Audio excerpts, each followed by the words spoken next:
আলহামদুলিল্লাহ, সম্মানিত উপস্থিতি, আমরা অনুষ্ঠানের প্রায় শেষের দিকে। এখন আমাদের মাঝে বক্তব্য নিয়ে আসবেন আমাদের বিশেষ অতিথি, এরপরেই প্রধান অতিথির বক্তব্য আসবে। বিশেষ অতিথি হিসেবে বক্তব্য প্রদান করছেন কেন্দ্রীয় মজলিসে শুরা সদস্য বাংলাদেশ জামাত ইসলামী জনাব অধ্যক্ষ আমিরুজ্জামানকে এখানে বিশেষ অতিথির বক্তব্য প্রদান করার জন্য বিশেষভাবে অনুরোধ করছি।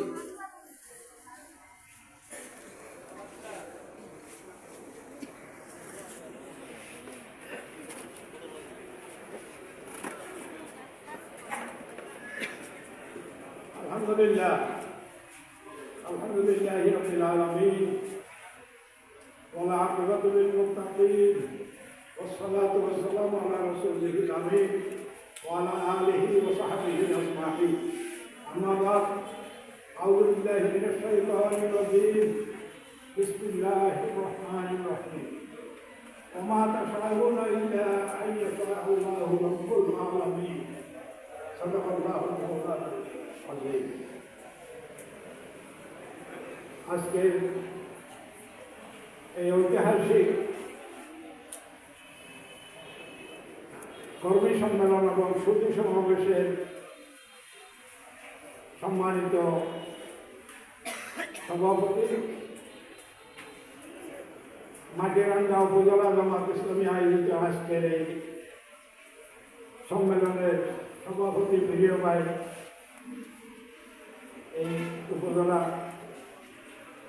আমি আজকের এই সুধী সমাবেশ এবং কর্মী সম্মেলনের বিশেষ প্রধান মেহমান বাংলাদেশ জামাত ইসলামীর কেন্দ্রীয় কর্মপরিষদ সদস্য, প্রবীণ রাজনীতিবিদ, শিক্ষাবিদ প্রফেসর আসাদুল্লাহ, উপস্থিত আজকের বিশেষ মেহমান আপনাদের খাগড়াছড়ি জেলা জামাতের সংগ্রামী আমির অধ্যাপক সৈয়দ আব্দুল মোমেন, উপস্থিত আপনাদের এই পরিচিত মাটিরাঙ্গা কলেজের সাবেক প্রিন্সিপাল, আপনাদের জেলা জামাতের নায়েবে আমির প্রিন্সিপাল আবুল হোসেন সাহেব, উপস্থিত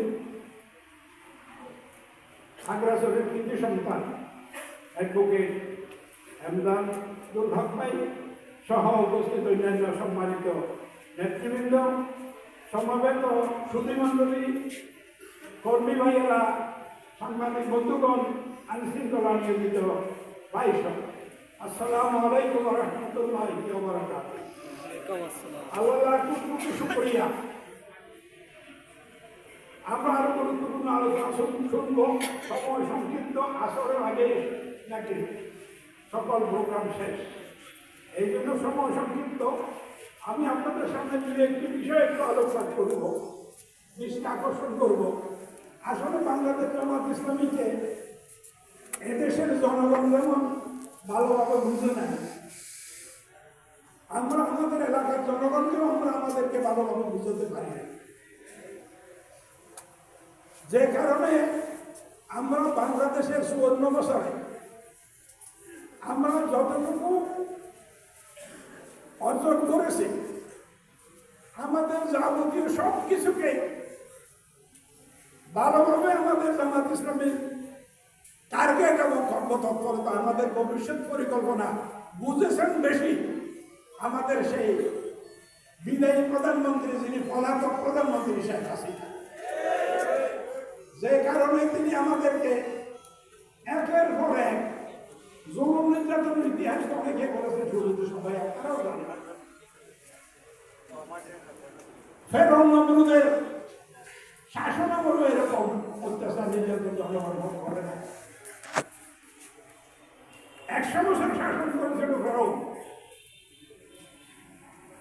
ক্ষমতা ছাড়তে চায় না। শেষ পর্যন্ত পানিতে যখন ডুবে যাচ্ছিল, তখন বললাম আমন্তু বেমুসা হারুন, মুসা হারুনের খোদার উপর আমি মেনে নিতেছি। এই অবস্থায়ও, এই ডুবন্ত অবস্থায়ও নিজে আল্লাহর উপর সরাসরি তার আল্লাহ নবীর উপর সেই মেলাতে রাজি ছিল। আমাদের যে অবস্থায় আজকে বাংলাদেশ আমরা পেয়েছি, প্রথম 3.5 বছরে আওয়ামী লীগকে ধ্বংস করে দিয়েছিল আমাদের পলাতক প্রধানমন্ত্রীর বাবা। কি করে ধ্বংস করেছিল? 3.5 বছর আপনাদের যারা মুরব্বীরা আছে, বয়স্ক, তারা জানে।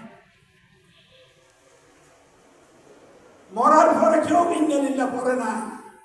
কেন? 3.5 বছর, 5 বছরের জন্য নির্বাচিত হয়েছিল। প্রথম তো আওয়ামী লীগকে কবরস্থ করেছে আমাদের শেখ হাসিনার বাবা মরহুম জিয়াউর রহমান, মরহুম মুজিবুর রহমান। এই 3.5 বছরের ইতিহাস কিন্তু আওয়ামী লীগ কোনোদিন বলেছে আপনাদের? বলে না। কি করেছিল? 2 টাকার বড় কাজ করেছিল। বাদশাহ কায়েম করে গণতন্ত্র হত্যা করেছিল। 4টা ভাষা পত্রিকা রেখে সকল পত্রিকা বন্ধ করে দিয়েছিল। এগুলো মুরব্বীদের জানা আছে। পরবর্তীতে বিভিন্ন চড়াই উত্তরায় পেরিয়ে যখন তার কন্যা ক্ষমতায় আসলো, টার্গেট করেছিল একমাত্র দল। কেন? সে বুঝতে পেরেছিল ভবিষ্যতে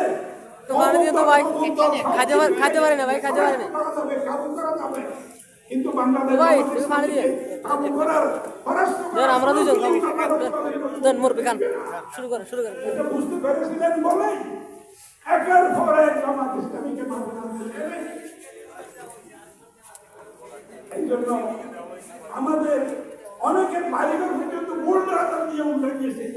ওই আমাদের বিশেষ করে অ্যাডভোকেট সাহেব জানো খবর, 3 জন আমরা একসাথে বসতে পারি নাই। বাপু খাওয়া দাওয়া করতেছে, সেখান থেকে তুলে নিয়ে গেছে। কি অরাজক পরিস্থিতি! এই পরিস্থিতি থেকে আমাদেরকে আজকে উত্তরণের জন্য সুযোগ করে দিয়েছেন। আল্লাহ রাব্বুল আলামিনের ইচ্ছায় আজকে বাংলাদেশ সেই রাজনীতিক হয়েছে। মাফিয়ার সেই প্রধানমন্ত্রী থেকে আমরা মুক্তি পেয়েছি, সেই স্বৈরাচার এবং সেই ফ্যাসিবাদ থেকে আল্লাহ রাব্বুল আলামিন চেয়েছেন বলেই আমরা মুক্তি পেয়েছি। এই জন্য আল্লাহর শুকরিয়া আদায় করা দরকার।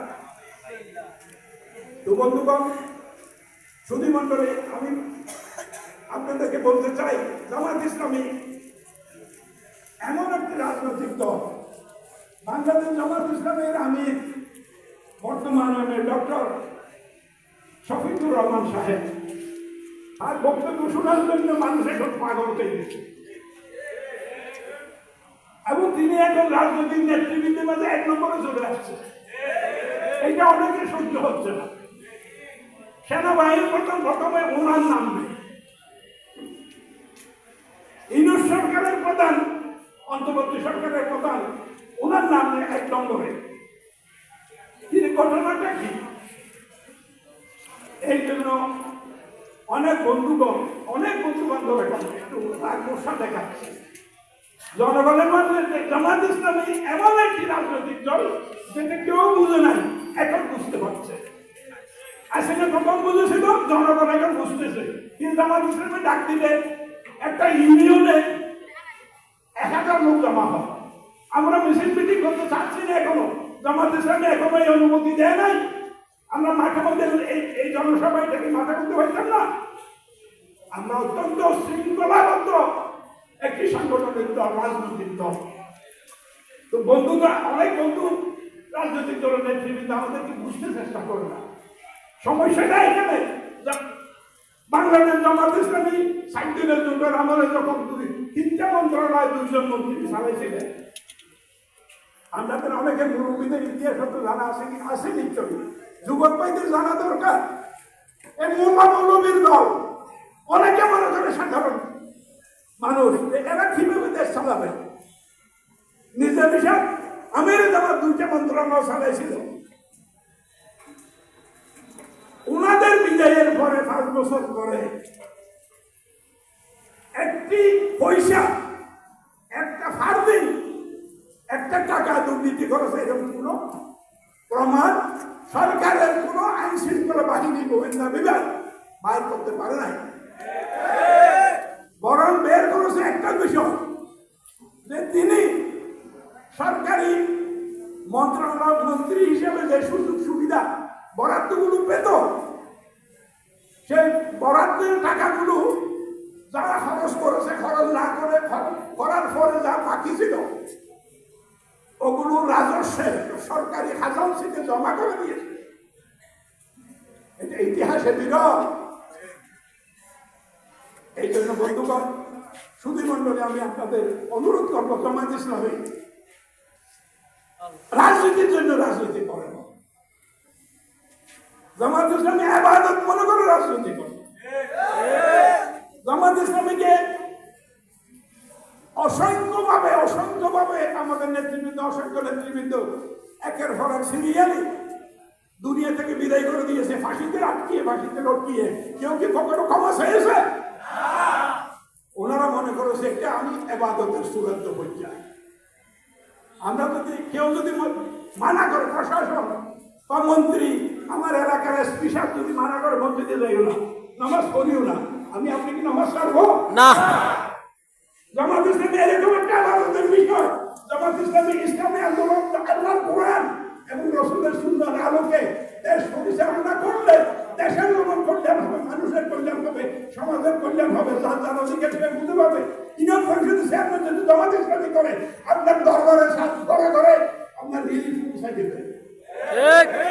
এইটাই হলো জামাতের ইসলামের নমুনা।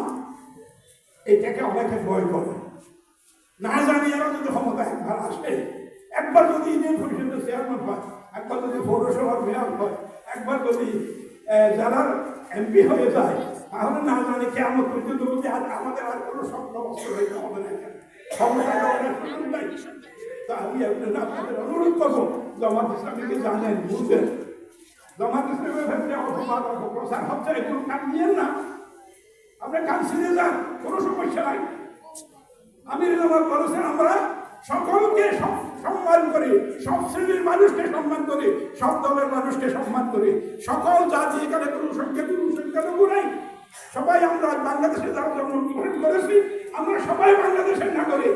আমাদের সবার সমান অধিকার, সুযোগ সুবিধা ভোগ করার আমাদের দায়িত্ব আছে। এই জন্য বন্ধুগণ, জামাত ইসলামের ব্যাপারে আমরা অত্যন্ত উদারভাবে আমাদেরকে, আমরা কোনো প্রতিশোধ নিচ্ছে না, নিব না, নেওয়ার দরকার নাই। কিন্তু কেউ যদি আক্রান্ত হয়ে, ভিকটিম হয়ে, ক্ষতিগ্রস্ত হয়ে আদালতের আশ্রয় নেয়, আমরা হাজারো রকমের সহযোগিতা থেকে করব। আল্লাহর উপর আমাদের ইসলামী আন্দোলন, জামাত ইসলামী ইবাদত হিসেবে বুঝার জন্য আমাদের অভিজ্ঞান করুন। বাংলাদেশ জিন্দাবাদ, জামাত ইসলামী জিন্দাবাদ, জামাত ইসলামী মাটিরাঙ্গা উপজেলা জিন্দাবাদ।